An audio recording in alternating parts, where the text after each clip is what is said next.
بلند آواز سے پڑھیں الصلاۃ والسلام علیک یا رسول اللہ،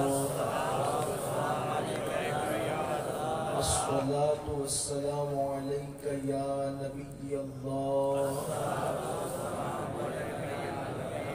الصلاۃ والسلام علیک یا حبیب اللہ، وعلى آلك وأصحابك يا نور الله صلی اللہ تعالی علیہ وسلم۔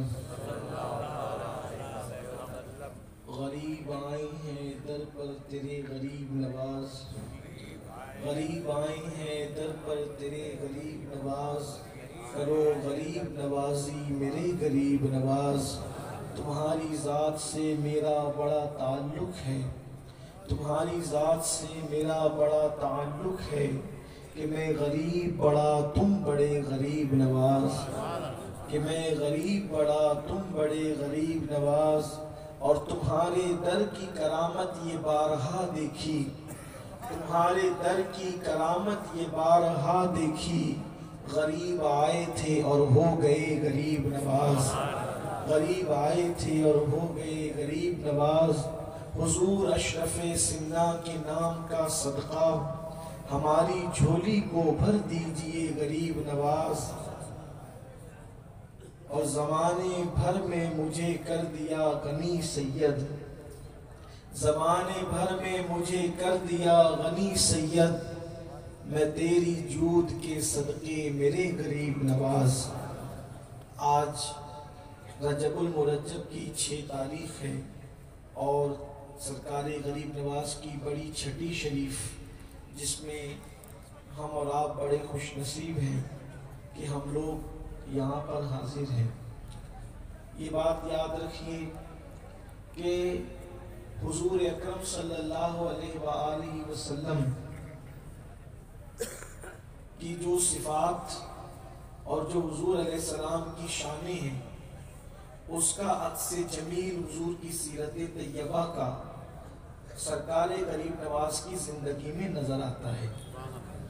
ان کے نانا جان صلی اللہ علیہ وآلہ وسلم نے اپنی زندگی کو جیسے گزارا، اس کا پورا عکس غریب نواز نے اپنی زندگی میں لیا۔ اور جو خاص وصف ہے غریب نواز رضی اللہ تعالیٰ عنہ کا، حضور غریب نواز کا جو خاص وصف ہے، وہ حضور علیہ السلام کا وہ وصف کریم جو غریب پروری تھی، جو بندہ نوازی تھی، جو غریبوں کے ساتھ حضور اکرم صلی اللہ علیہ وآلہ وسلم کا حسن سلوک اور خلق عظیم تھا۔ سرکار غریب نواز نے اس کو مکمل طور پر اختیار فرمایا۔ مثال کے طور پر عرب کا جو معاشرہ تھا، مکہ المکرمہ کی جو زمین تھی، وہاں پر چھوٹ چھات کا تصور تھا، امیر اور غریب کا تصور تھا، وہاں پر عربی اور عجمی کا تصور تھا، اسی طرح عربی اور حبشی کا تصور تھا، کالے اور گورے کا تصور تھا۔ مثال کے طور پر مکے والے حبشیوں کو، غلاموں کو جانوروں سے زیادہ بدترین سمجھتے تھے۔ جانوروں کی بھی تو کوئی حیثیت تھی، لیکن حبشیوں کی کوئی حیثیت نہیں تھی، غلاموں کی کوئی حیثیت نہیں تھی۔ لیکن جب فاران کی چوٹی سے آمنہ کے لال نے نبوت کا اعلان کیا، اب غور فرمایا، اللہ اکبر، یہاں پر یگانیت، یکسانیت اور عکس جمیل دیکھیں۔ مکہ المکرمہ کا ماحول، تہمات پرستی کا ماحول، مکے کا ماحول، عورتوں پہ ظلم کا ماحول، مکے کا ماحول، غلاموں کو پہ ظلم کا ماحول، مکے کا ماحول، برادری پرستی کا ماحول، مکے کا ماحول، اللہ اکبر، اونچ نیچ کا ماحول۔ ایسے ماحول میں آمنہ کا لال فاران کی چوٹی سے طلوع ہوتا ہے اور نبوت کا حضور اعلان کرتے ہیں، اور اعلان کرنے کے بعد میرے آقا صلی اللہ علیہ وآلہ وسلم ایک تصور عطا کرتے ہیں۔ کسی کالے کو کسی گورے پر کوئی فضیلت نہیں، کسی گورے کو کسی کالے پر کوئی فضیلت نہیں۔ حبشی، اللہ اکبر، ہے حبشی، رنگ کالا ہے مگر انسان ہے، چھوٹ چھات کا تصور نہیں نہیں ہوگا. جہاں عربی کھڑا ہوگا وہیں پر حبشی بھی کھڑے رہ سکتا ہے, اور جہاں حبشی کھڑا ہوگا وہاں عربی کو کھڑے رہنا پڑے گا. اللہ اکبر. جب یہ تصور میرے آقا علیہ السلام نے دیا تو مکہ المکرمہ کے صاحب اقتدار لوگوں کو بڑا دھچکا پہنچا, اور غریبوں کو یہ محسوس ہوا کہ مصطفیٰ جان رحمت غریبوں کی آواز بن کر, غریبوں کی فریاد بن کر, غریبوں کے ماں باپ ملجا بن کر, غریبوں کے غمگسار بن کر دنیا میں تشریف لائے, اور پھر لوگ جوک در جوک مسلمان ہوئے. اور اللہ اکبر, پھر مکہ المکرمہ کا وہ چھوت چھات کا ماحول ختم ہو گیا, عربی اور عجمی کا ماحول ختم ہو گیا, اور حضور علیہ السلام نے ایک صف میں کلمے کی لڑی میں, کلمے کی رسی میں سب کو پھرو کر کے کھڑا کر دیا, اور اقبال جیسا مفکر کہنے پہ مجبور ہو گیا, ایک ہی صف میں کھڑے ہو گئے محمود و ایاز, نہ کوئی بندہ رہا نہ کوئی بندہ نواز. اب اس کا عکس جمیل اگر دیکھنا ہے تو غریب نواز کی زندگی میں دیکھو. جو ماحول مکے میں چھوت چھات کا تھا وہ ماحول ہندوستان میں بھی تھا. اللہ اکبر. ہندوستان میں نچلی ذات کے لوگ اوپر کی ذات کے لوگ دونوں میں کتنا فرق تھا. اللہ اکبر. جب نچلی ذات کے لوگ چلا کرتے تھے تو ان کی پیٹھ کے پیچھے جو ہے وہ ٹاڑ باندھ دیا جاتا تھا تاکہ ان کے قدم کا نشان بھی مٹ جائے. ان کا نشان قدم, نچلی ذاتوں کے نشان قدم کو بھی لوگ زمین پہ گوارا نہیں کرتے تھے. یہ فلاں ہے تو یہ جو ہے اللہ اکبر اونچی ذات کے لوگ ہیں, اور یہ فلاں ہیں تو ان کو کنویں پر پانی بھرنے کا بھی حق نہیں, ان کو عبادت گاہوں میں جانے کا بھی حق نہیں. جس طرح سے فاران کی چوٹی سے وہ آفتاب نبوت طلوع ہوا اور انہوں نے جو ہے عرب کی اس دقیانوسیت کے خلاف آواز اٹھائی, اسی طرح ان کا عکس جمیل بن کر اور ان کا مرتبہ جلیل بن کر جب ہندوستان میں غریب نواز تشریف لائے تو اللہ اکبر اسی پہاڑ کی چوٹیوں میں حضرت غریب نواز نے اپنے نانا کے اسی پیغام کو بلند کیا اور بتایا کہ کوئی چھوٹا نہیں ہے, کوئی بڑا نہیں ہے, کوئی نچلی ذات کا نہیں ہے, کوئی اونچی ذات کا نہیں ہے. ہر انسان آدم سے پیدا ہوا ہے, ہر انسان کو جینے کا حق ہے. اونچ نیچ کے تصور کو ختم کیا, اور غریب نواز نے بتایا کہ جہاں نچلی ذات کے لوگ کہلانے والے کھڑے ہوتے ہیں وہیں اونچے لوگوں کو بھی کھڑے ہونا پڑے گا. جہاں اونچے لوگ کھڑے ہوتے ہیں وہیں پر یہ کنڈا لگا کر نچلی ذات کے لوگ بھی کھڑے ہوں گے. بلکہ بتا دیا اگر تم کلمہ پڑھ کے مسلمان ہو جاؤ گے تو اونچ نیچ کا تصور ختم ہو جائے گا.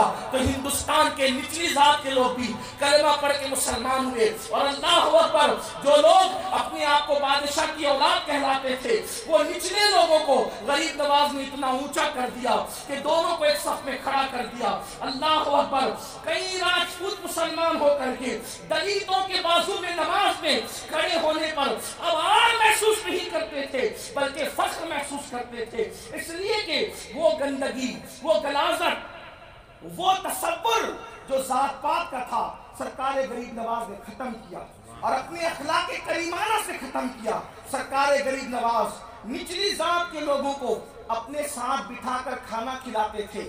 تب لوگوں کو خیال آیا کہ جب اتنی بڑی ہستی ان لوگوں کو اپنے ساتھ بٹھا کے کھانا کھلاتی ہے تو اپنی حیثیت کیا ہے, اپنی اوقات کیا ہے. تو غریب پروری کا یہ تصور اور تہمات کے خاتمے کا یہ تصور سرکار غریب نواز نے ہندوستان میں کیا. اور یہ غریب نواز کے اخلاق کریمانہ کی برکت تھی کہ 90 لاکھ لوگ کلمہ پڑھ کے اسلام میں داخل ہو گئے.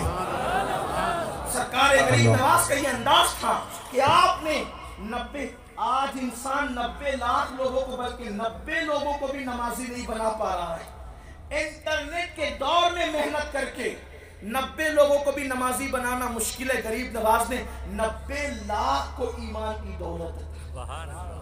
اور آپ کو حیرت ہوگی کہ غریب نواز اس شخصیت کا نام ہے کہ آپ نے انسان تو انسان جنات کو بھی کلمہ پڑھایا. سرکار غریب نواز نے اس ہندوستان میں جنات کو بھی کلمہ پڑھایا. اس کی طرف آنے سے پہلے ایک بات بتاؤں, وہ غریب پروری کی جو بات میں لے کر چلا تھا, دیکھو اللہ کے رسول صلی اللہ علیہ وآلہ وسلم جس کو کوئی نہیں پوچھتا تھا, کوئی منہ نہیں لگاتا تھا, میرے آقا بھی اس کے سر پہ ہاتھ رکھتے تھے. آپ سے بھی کہتا ہوں عرس کی تقریب میں آئے ہو، ذرا یہ تصور بھی لے کے جاؤ کہ جس کا کوئی نہیں ہوگا ہم اس کا سہارا بنیں گے۔ اس لیے کہ میرے آقا علیہ السلام فرماتے ہیں جب تم اپنے کسی مومن بھائی کی مدد کرتے ہو تو اللہ تمہارا مددگار بن جاتا ہے۔ جب تم اپنے کسی مومن بھائی کی حاجت کو پورا کرتے ہو تو اللہ تبارک و تعالیٰ تمہاری 100 حاجتوں کو پورا فرماتا ہے۔ تم کسی کی ایک حاجت پوری کرو گے اللہ تمہاری 100 حاجتوں کو پورا فرمائے گا۔ جس کا کوئی نہیں اس کا سہارا بنو۔ مثال کے طور پہ دیکھو اللہ کے رسول علیہ السلام بیان فرما رہے تھے، خطاب فرما رہے تھے، توجہ کرنا، حضور بیان فرما رہے، خطاب فرما رہے۔ مسجد کے دروازے پہ ایک عورت آواز لگاتی ہے، اے محمد صلی اللہ علیہ وآلہ وسلم مجھے آپ سے ایک کام ہے۔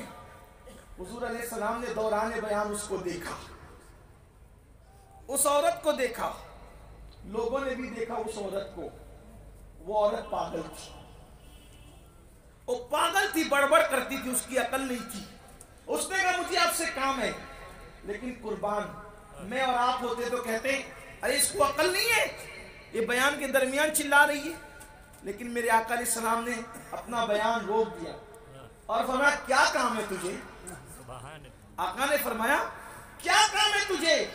اس نے کہا وہاں سے نہیں، آپ ادھر آئیے، مجھے آپ کو یہاں بلا کر بات کرنا ہے۔ قربان میرے آقا کی عظمتوں پر میرے آقا نے اپنی محفل کو چھوڑ دیا اور اپنی محفل چھوڑ کر اللہ کے رسول صلی اللہ علیہ وآلہ وسلم جو ہے وہ تشریف لے گئے اس کے پاس۔ جب اس کے پاس گئے تو اس پاگل عورت نے میرے آقا صلی اللہ علیہ وسلم کا ہاتھ پکڑ لیا، حالانکہ ایسا نہیں ہوتا تھا۔ کیسے مزاج؟ خیریت سے؟ میں جاری رکھوں؟ جی جی تھوڑی دیر، ہاں جی۔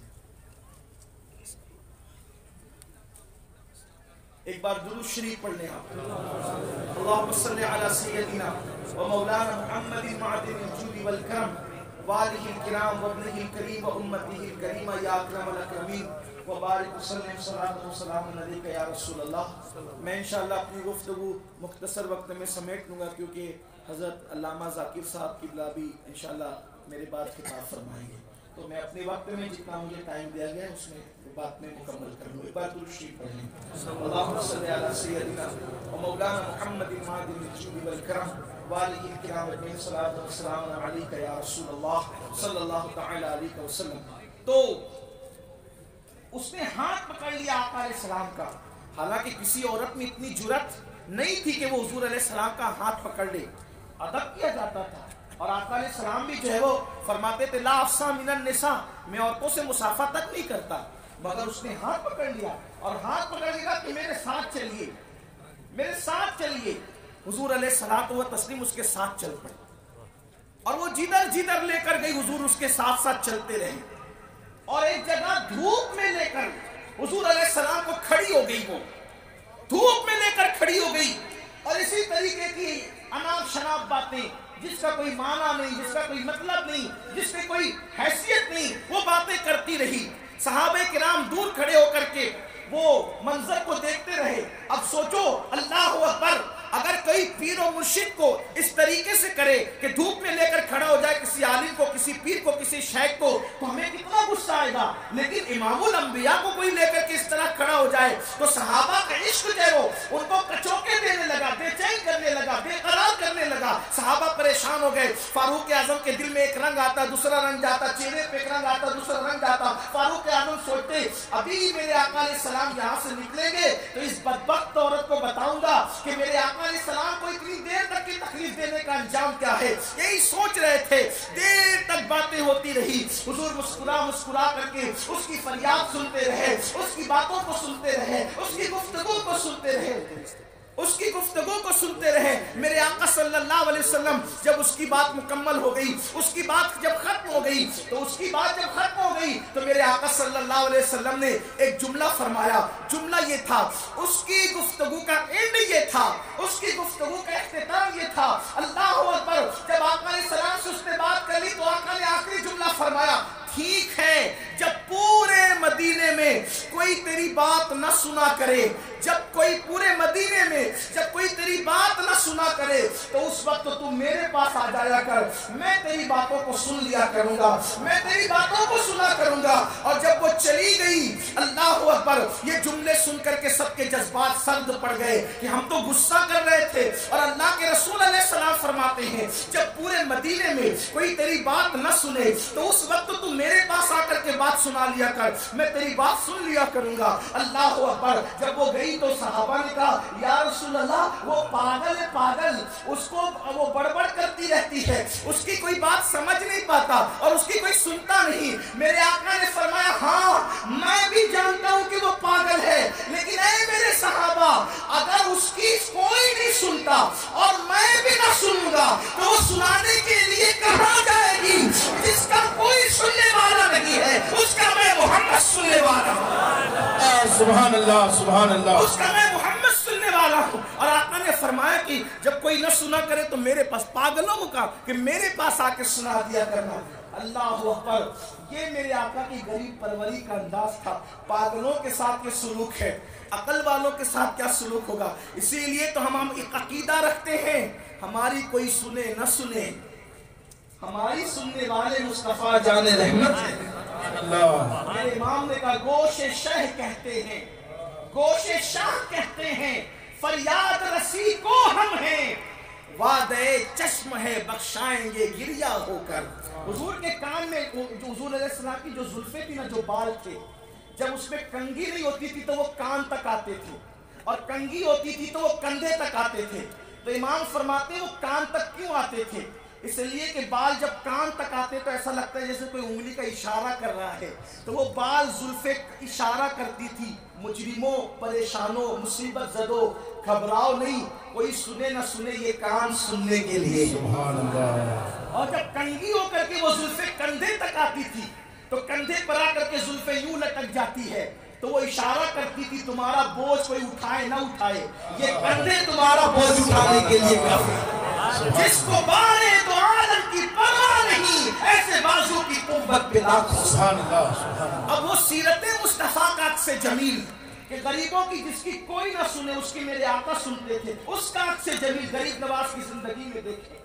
ایک کسان جس پر ٹیکس لگ گیا زیادہ، غریب نواز کے دور میں بادشاہ کے لوگوں نے، اہل اقتدار نے کسان پہ ظلم کیا اور اس پہ ٹیکس لگا دیا زیادہ۔ پھر کیا ہوا؟ وہ کسان کہاں گیا؟ اس نے سوچا کہ میری کوئی نہیں سنے گا، کسان کی ہے کوئی سننے والا؟ غریب کسان تھا وہ، اس کی کون سننے والا تھا؟ غریبوں کی کون سنتا ہے؟ ٹھیک، اس کسان نے سوچا میری کوئی نہیں سنے گا، کس کے پاس جاؤں؟ تو سوچا کہ کوئی نہیں سنے گا، لیکن سنے گا تو میرا خواجہ سنے گا۔ وہ کسان سیدھا آیا غریب نواز کے پاس۔ غریب نواز کی سیرت میں لکھا ہے، آج سے 800-850 سال پہلے کا واقعہ ہے کہ جب کسان پہ ظلم ہوا اس کی کسی نے نہیں سنی تو وہ غریب نواز کے پاس آیا، کہنے لگا خواجہ بادشاہ نے مجھ پر ظلم کیا، ٹیکس زیادہ لگا دیا، اور اب میں غریب ہوں، میری سفارش کون کرے؟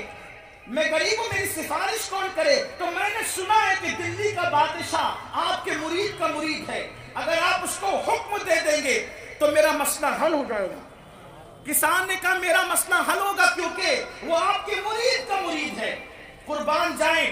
کسان کو بھی یہ یقین تھا کہ جو مرید لوگ ہوتے ہیں وہ اپنے پیر کی بات مانتے ہیں، اور اس نے پیر کا سہارا لیا، اللہ اکبر، اور پھر اللہ اکبر غریب نواز سے اس نے کہا سفارش کر دے۔ اس کسان کی سوچ یہ تھی غریب کسان کی کہ میں خواجہ کے پاس جاؤں گا، خواجہ کوئی لیٹر دے دیں گے اور بادشاہ سے میرا کام ہو جائے گا، مگر قربان جائیں وہ غریب نواز تھے، رسول اللہ کی اولاد تھے، حضور کی آل پاک تھے، علی کے بیٹے تھے، فاطمہ الزہرا کے لخت جگر تھے، دل میں دھڑکتا ہوا دل رکھتے تھے۔ کسان پر ہوتا ہوا ظلم غریب نواز دیکھ نہیں سکتے تھے، تو غریب نواز نے کوئی لیٹر دینے کی بجائے فرمایا چل میں تیرے ساتھ چلتا ہوں، چل میں تیرے ساتھ چلتا ہوں۔ کسان کو کہا چل میں تیرے ساتھ چلتا ہوں، اور غریب نواز اجمیر شریف سے دلی تک اس کسان کے ساتھ گئے۔ اجمیر شریف سے دلی تک کسان کے ساتھ غریب نواز گئے، اور جانے کے بعد میرے خواجہ جب اچانک پہنچے دلی میں تو غریب نواز کے مرید اور خلیفہ بابا قطب الدین بختیار کاکی اور آپ کے مرید اور خلیفہ سلطان شمس الدین التمش دلی کا بادشاہ، جب اس کو پتا چلا اور سرکار بختیار کاکی کو پتا چلا کہ غریب نواز دلی آئے ہیں، آپ نے دلی میں قدم رکھا ہے، تو بادشاہ بھی اور بابا قطب بختیار کاکی بھی دونوں استقبال کے لیے پہنچے، دونوں نے قدم پکڑ لیے اور کہنے لگے حضور آج آپ کیسے تشریف لائیں، آپ کیسے آئے، اطلاع بھی نہیں دی، بغیر اطلاع کے آ گئے۔ غریب نواز نے فرمایا چونکہ کام میرا تھا اس لیے میں آ گئے۔ کہ حضور آپ کا کیا کام تھا؟ فرمایا یہ کسان ہے، اس پر بادشاہ نے ٹیکس لگا دیا، اس کے نمائندوں نے زیادہ ٹیکس لگا دیا، بھر نہیں پا رہا ہے، میں کمی کرانے آیا، اس کے کمی کراؤ، یہ معاف کرا دو۔ بادشاہ نے کہا حضور آپ لیٹر دیتے تو بھی ہو جاتا، نہ لیٹر دیتے آپ اپنا نام ہی پیش کر دیتے تو بھی آپ کا کام ہو جاتا، کیونکہ میں آپ کا غلام ہوں، آپ صرف نام بیچ دیتے، کسان کو بیچ دیتے تو بھی کام ہو جاتا۔ غریب نواز فرماتے ہیں مجھے یقین ہے کہ میرے نام سے بھی کام ہوتا، میرے خط سے بھی کام ہوتا، لیکن تم اس کو نہیں سمجھ پا رہے ہو کہ میں یہ جو اس کسان کے ساتھ چل کر پیدل ساتھ دلی تک آیا ہوں، تو ہر قدم پر مجھے جو نیکی مل رہی ہے وہ نیکی مجھے کیسے ملتی؟ کام تو خط سے ہو جاتا، لیکن کسی کے ساتھ چلنے کا ثواب کیا ہے؟ میرے آقا نے فرمایا جو اپنے کسی بھائی کی مدد کے لیے اس کے ساتھ چلتا ہے تو ہر قدم پر مسجد نبوی میں اس کو 2 مہینے کا اعتکاف کرنے کا ثواب سبحان اللہ، نعرہ تکبیر، نعرہ رسالت، خواجہ کا ہندوستان۔ سبحان اللہ۔ سرکار غریب نواز ایک غریب مزدور کسان کا ٹیکس کم کرانے کے لیے دلی تک کا سفر کرتے ہیں، یہ غریب پروری تھی۔ اور اپنی گفتگو کو سمیٹتے ہوئے اللہ اکبر، میں نے آپ سے عرض کیا نا کہ سرکار غریب نواز نے انسان تو انسان جنات تک کو کلمہ پڑھایا، اور یہ بھی حضور کی سیرت کا عکس جمیل تھا، حضور علیہ السلام کی سیرت کا یہ بھی عکس جمیل تھا۔ حضور علیہ السلام کی زبان سے قرآن مقدس جنات نے سنا، جنات نظر نہیں آتے، جن نظر نہیں آتے، بلکہ جن کو جن کہتے اس لیے کہ وہ نظر نہیں آتے، تو مگر حضور علیہ السلام سے قرآن سن کر جنات اسلام قبول کرتے ہیں۔ اب غریب نواز اللہ اکبر، جب اس اجمیر شریف کی سرزمین پر رائے پتورا نے غریب نواز پہ ظلم کیا، پانی بند کیا، آپ کو پتہ ہے اس نے پانی بند کیا، غریب نواز نے اپنے کاسے میں پانی منگا لیا، اس نے جادو کیا، جادو کا زور ختم کیا، پتھر بھیجا، انگلیوں پہ پتھر کو روک لیا، سب کچھ کیا۔ اب رائے پتورا کا آخری حربہ تھا، یہاں پر ایک جنات تھا، اور وہ انا ساگر کے کنارے کھڑا رہتا تھا، لوگوں کو وہ نظر آتا تھا، لوگ اس کی بھی عبادت کرتے تھے، اس جن کی۔ اس کو تاریخ میں سادی دیو لکھا گیا ہے۔ اب اس کو میں اپنے الفاظ کے جامع میں بطور مفہوم و واقعہ پیش کروں کہ سادی دیو جو تھا وہ لوگوں سے بات کرتا تھا۔ اب آپ اندازہ کریں جس کی لوگ عبادت کر رہے ہوں، اگر وہ لوگوں سے بات چیت کرے تو لوگوں کی عقیدت اس سے کتنی پختہ ہوگی۔ اینڈ یہ ہوتا تھا کہ جب اجمیر شریف کے لوگ تنگ آ جاتے، پریشان ہو جاتے، معاملے میں پھنس جاتے، تو آخری ان کا حربہ تھا سادی دیو کا استعمال۔ رائے پتورا سادی دیو کے پاس آیا اور سادی دیو سے کہا سادی دیو، یہ فقیر نے ناک میں دم کر رکھا ہے، چھوٹی چھوٹی ہلکی ذات کے لوگ ان کے ہاتھ پہ اسلام قبول کرتے ہیں، ان کے دیکھا دیکھی جو اعلیٰ نسل کے لوگ ہیں وہ بھی مسلمان ہو رہے ہیں، اسلام قبول کر رہے ہیں، اس فقیر کو یہاں سے بھگا دے۔ اس کے لیے کوئی بہت معمولی کام تھا، اس لیے کہ جنات اتنا اونچا قد اس کو دیکھنے والوں کی ٹوپیاں گر جائیں، اس کو تو ایک انسان کو 6 فٹ کے آدمی کو چٹکیوں میں مسلنے میں کیا مشکل تھی، جیسے چوٹی مسلی جا سکتی ویسے وہ انسان مسل سکتا تھا، طاقتور۔ جب وہ پیر اوپر اٹھاتا اور زمین پہ رکھتا تو اس کی دھمک دور تک پہ سنائی دیتی۔ ایسے میں وہ آیا اور میرے خواجہ سرکار غریب نواز رضی اللہ تبارک و تعالی عنہ، اللہ اکبر، ان کے سامنے کھڑا ہو گیا، اور کھڑے ہونے کے بعد اس نے کہا کہ اے فقیر تو یہاں سے نکل جا، اے فقیر تو یہاں سے چلا جا۔ اللہ اکبر، جب وہ وہاں سے نکلنے کی بات کرتا ہے تو غریب نواز فرماتے ہیں میں تو نہیں جانے کا، اس لیے کہ میں خود سے نہیں آیا، مجھے میرے نبی مصطفیٰ جان رحمت صلی اللہ علیہ وآلہ وسلم نے بھیجا ہے، اس لیے میں ایسے نہیں جاؤں گا۔ اس نے کہا اگر نہیں جاتا ہے تو پھر مرنے کے لیے تیار ہو جا، میں تجھے مار دوں گا۔ غریب نواز نے فرمایا سن، ہمارا عقیدہ یہ ہے اگر اللہ نے ہماری موت لکھی ہے تو بغیر کسی مارے بھی ہم مر سکتے ہیں، اور اگر اللہ نے موت نہیں لکھی ہے تو ساری دنیا کی طاقت مل کر بھی ہمیں موت کے گھاٹ اتار نہیں سکتی۔ اللہ اکبر، یہ سننا تھا، اس کو پتا چلا فلسفہ موت و حیات۔ اللہ اکبر، اس لیے کہ انسان کی موت اگر نہ لکھی ہو تو ساری دنیا کے انسان مل کر بھی اس کو کبھی موت کے گھاٹ اتار نہیں سکتے، اور اگر موت لکھی ہو تو آدمی بیٹھے بیٹھے مر جاتا ہے، آدمی کھاتے کھاتے مر جاتا ہے، آدمی سوئے سوئے مر جاتا ہے، یہ کیفیت ہوتی ہے۔ سرکار غریب نواز رضی اللہ تبارک و تعالیٰ سے جب اس نے کہا کہ آپ مر جائیں گے اگر یہاں سے نہیں جائیں گے، تو فرمایا اگر اللہ نے موت لکھی ہے تو مر جائیں گے، اللہ نے نہیں لکھی ہے تو ہمیں کوئی مار نہیں سکتا۔ اور یہی تصور ہمیں بھی اپنے دل میں رکھنا چاہیے، موت سے نہ ڈرو، موت کا ایک وقت متعین ہے، اگر موت آ گئی تو قلعے میں بھی محفوظ نہیں رہ سکتے، اور اگر موت نہیں آئی تو اللہ اکبر ساری کائنات مل کر بھی ہماری جان نہیں لے سکتی، اس لیے کہ اللہ کے یہاں موت کا ایک وقت مقرر ہے۔ اور اگر کوئی یہ سمجھتا ہے کہ میں محفوظ قلعے میں رہوں گا تو مجھے موت نہیں آئے گی، تو قرآن کہتا ہے اینما تکونوا یدرککم الموت ولو کنتم فی بروج مشیدہ، کہ اگر تم مضبوط قلعوں میں جا کے چھپ جاؤ گے تو بھی تمہیں وہاں موت آ کر کے رہے گی، موت آئے گی تو مضبوط قلعہ بھی بچا نہیں سکتا، اس لیے موت سے نہ ڈرو۔ امت مصطفیٰ جب موت سے ڈرنے لگے گی تو میرے آقا نے فرمایا وہ بزدل ہو جائے گی، موت کا خوف تمہیں بزدل کر دے گا، اور جب تم بزدل ہو جاؤ گے تو اسلام دشمن طاقتیں تم پر ایسے ٹوٹ پڑے گی جیسے بھوکا دسترخوان پہ ٹوٹ پڑتا ہے، تمہاری کوئی حیثیت نہیں رہ جائے گی۔ اس لیے موت مانگو مت، مگر موت سے محبت کرو، موت سے نفرت مت کرو، موت وقت پر آئے گی۔ تو غریب نواز نے فرمایا اگر اللہ چاہے تو میں مروں گا، نہ چاہے تو تو میرا کچھ نہیں بگاڑ سکتا۔ اور پھر آپ نے اس کو اسلام کی دعوت دی، فرمایا سن، اگر تو بھی مسلمان ہو جائے تو بھی کلمہ پڑھ، تو بھی کلمہ پڑھ، اور اگر تو مسلمان ہو جائے تو پھر یاد رکھ اللہ تیری مراد بھی پوری کرے گا۔ اگر تو بھی اسلام قبول کر لے، کلمہ پڑھ لے، تو اللہ تیری مراد بھی پوری کرے گا۔ اس نے کہا میری کیا مراد ہو سکتی ہے، میری کیا مراد ہو سکتی ہے، اور میری مراد کیسے پوری ہوگی؟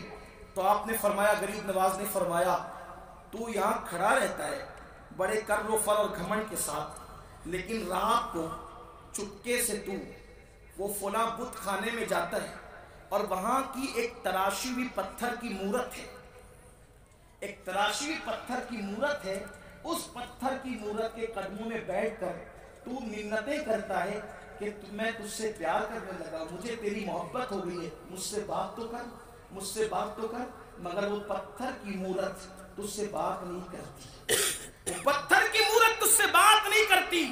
اگر تو کلمہ پڑھ کے مسلمان ہو جائے تو انشاءاللہ تیری وہ مراد بھی پوری ہوگی، وہ پتھر کی مورت تجھ سے بات کرے گی، تجھ سے کلام کرے گی۔ اس نے کہا ایسا، اور پھر وہ سادی دیو سرکار غریب نواز کے ہاتھ پر کلمہ پڑھ کے مسلمان ہوا۔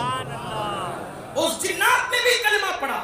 دیکھو جنات کی خصوصیت ہے، وہ جو شکل چاہے اختیار کرے، کتا بن جائے، گائے بن جائے، جانور بن جائے، انسان بن، وہ کسی بھی شکل اختیار کرے، چھوٹی شکل بنا لے، بڑی شکل بنا لے، وہ جنات ہوتے ہیں۔ جنات کے متعلق حدیث میں بہت ساری باتیں آئی ہیں جس کا ذکر میں یاد نہیں کرتا، لیکن یہ بات اہل علم جانتے ہیں کہ اس کی شکلیں وہ بدلنے کا اختیار بھی رکھتا ہے، اللہ نے اس کو اتنا اختیار دیا، کتے کی شکل بھی وہ اختیار کر سکتا ہے۔ تو جس وقت اس نے کلمہ پڑھا اور وہ مسلمان ہو گیا، اب اس نے کہا اے معین الدین، آپ نے کہا تھا کہ وہ مورت مجھ سے بات کرے گی، کلام کرے گی، اب آپ اپنا وعدہ پورا کریں اور چلیں اور اس کی میری بات کروائیں۔ غریب نواز نے فرمایا جا اس سے کہنا کہ تجھے معین الدین بلاتے ہیں، اس سے کہنا تجھے معین الدین بلاتے ہیں۔ مورخین نے پتہ نہیں کہاں تک انصاف کیا ہے، لیکن ہندوستان کا مورخ یہ لکھنے پر مجبور ہو گیا کہ جب وہ سادی دیو وہاں پہنچا اور اس مورت کو پکڑ کر اس نے کہا چل کل تجھے معین الدین بلاتے ہیں تو وہ مورت اصل بن کر کے چلنے کے لیے تیار ہو گیا۔ اور پھر اس نے کہا آج میں بہت خوش ہوں، آج میں بہت خوش ہوں، میں شاد ہو گیا ہوں، میں شاد ہو گیا ہوں۔ غریب نواز نے فرمایا جا، آج سے میں نے تیرا نام سعدی کی بجائے شادی رکھ دیا کہ تو اب ہمیشہ خوش رہے گا، تو ہمیشہ شاد رہے گا۔ تو میرے خواجہ وہ ہے جن کی چوکھٹ پر صرف انسان نہیں بلکہ جناتوں کی مرادیں بھی پوری ہوئی ہیں۔ آپ اس بارگاہ میں آئے ہو، نمازوں کا اہتمام لے کر کے جاؤ، اللہ کی بارگاہ میں توبہ کرو، استغفار کرو اور اچھے مسلمان بن کر جاؤ۔ غریب نواز ہمیں اچھا مسلمان بنانے کے لیے آئے تھے، اچھا انسان بنانے کے لیے آئے تھے۔ غریب نواز ہمیں لڑانے کے لیے نہیں آئے تھے بلکہ لڑنے والوں کو ملانے کے لیے آئے تھے۔ اور آخری بات عرض کر دوں، جو غریب نواز کے مریدوں میں شامل ہوئے ان کی فکر کیا بنی؟ آج ہم پڑوسی سے لڑتے ہیں، بیوی سے لڑتے ہیں، بچوں سے لڑتے ہیں، بھائیوں سے لڑتے ہیں، بہنوں سے لڑتے ہیں۔ دیکھو غریب نواز کے سلسلے کی فکر کیا ہے۔ غریب نواز کے مرید ہے خواجہ قطب الدین بختیار کاکی، اور ان کے مرید ہے بابا فرید الدین گنج شکر رحمت اللہ تعالی علیہ۔ بابا فرید بہت مشہور نام ہے، کوئی بہت تعارف کرانے کی ضرورت نہیں ہے۔ فرید ملت والدین، جن کے نام کا نعرہ ہم لگاتے ہیں یا فرید، بولو کیا نعرہ لگاتے ہیں؟ یا فرید حق فرید، یا فرید حق فرید، سب مل کے یا فرید حق فرید۔ بڑی ہستی ہے، حضرت نظام الدین اولیاء کے پیر و مرشد، صابر پاک کے پیر و مرشد، اور غریب نواز کے مرید کے مرید۔ ان کا ایک مرید تھا، وہ لوہے کا کام کرتا تھا، لوہار تھا، لوہار۔ اس کے دل میں خیال آیا کہ میں لوہار ہوں، اپنے پیر کو کیا تحفہ دوں؟ اس لیے کہ مرید پیر کو تحفہ دیتا ہے، تو اپنے پیر کو کیا تحفہ دوں؟ تو اس نے ایک کینچی بنائی، اور کینچی بنا کر وہ لایا، اور بابا فرید سے کہا حضور میں لوہار ہوں، یہ کینچی تحفے میں آپ قبول فرما لیں۔ بابا فرید نے فرمایا اے بابا، ہم صوفی لوگ ہیں، ہم لوگ تحفے کا انکار نہیں کرتے، لیکن تو لوہار ہے، تو کینچی بناتا ہے، کینچی تو سوئی بھی تو بناتا ہے نا، تو کینچی بناتا ہے تو سوئی بھی بناتا ہے، تحفے میں کینچی لانے کی بجائے میرے لیے سوئی لا کر دے۔ میں تیرے تحفے کا انکار نہیں کرتا، لیکن مجھے کینچی مت لانا، مجھے کیا لا کے دے؟ سوئی لا کے دے۔ اس نے کہا حضور سوئی کیوں؟ فرمایا بیٹا کینچی اور سوئی میں فرق یہ ہے کہ کینچی ایک کو دو کر دیتی ہے، کینچی ایک کو دو کر دیتی ہے اور سوئی دو کو ایک کر دیتی ہے۔ تو ہم ایک کو دو کرنے والے لوگ نہیں ہیں بلکہ دو کو ایک کرنے والے لوگ ہیں۔ تو یہ چشتی مشن یہی ہے، اسلام کا مشن یہی ہے کہ لوگوں کو توڑو نہیں بلکہ لوگوں کو اسلام اور عقیدہ حقہ کی بنیاد پر ایک دوسرے سے جوڑ دیا جائے، جیسے مصطفیٰ جان رحمت نے جوڑا تھا۔ یہی مشن لے کر غریب نواز آئے تھے۔ اللہ ہم سب کو توفیق عطا فرمائے۔ گفتگو کے درمیان اگر کوئی غلطی ہو تو اللہ معاف فرمائے۔ استغفر اللہ ربی من کل ذنب واتوب الیہ وما علینا الا البلاغ المبین۔ ہم پیادے ہیں وزیروں میں گنے جاتے ہیں، ہم پیادے ہیں وزیروں میں گنے